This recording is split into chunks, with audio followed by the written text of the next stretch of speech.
In social media now, I've been seeing friends who would summarize their 2024 with 6 or 12 best photos or memories of the year.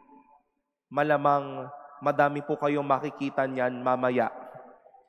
Ako din po mismo, sa huling araw ng taon na ito, ay napapaisip ano nga ba ang mga naging mga magagandang araw at mga karanasan sa taong ito.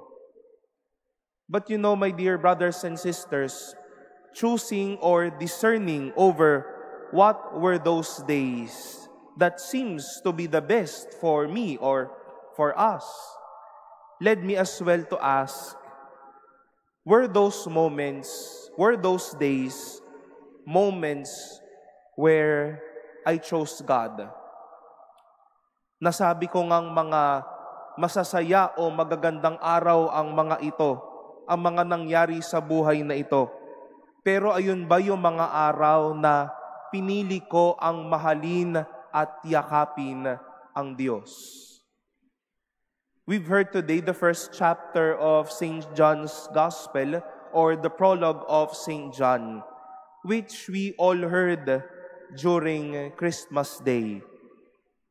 And one striking line present in this gospel are these words: He came to what was of His own, but His own people did not accept Him. It is as if saying that God made His dwelling among us. God is here now. Jesus made His dwelling among us. Ramdam na natin ang presensya ng Diyos sa ating buhay. Pero tila hindi pa din siya pinili ng tao. Hindi pa din siya tinanggap ng mga tao. You might also be thinking of what had happened to you this 2024. Totoo po na may mga araw na masaya, may mga araw na hindi, may mga araw na saktuhan lang. Baka kaya may mga araw na masaya dahil tinanggap natin si Jesus. Pero baka dahil may mga araw na hindi naman masyadong masaya dahil hindi natin tinanggap ang Diyos. May mga nagmumukhang masaya pero tuyo ang damdamin. May mga taong maganda ang ngiti pero mabigat ang loob. And those could be effects of choosing sheer joy rather than accepting Jesus, who is our joy.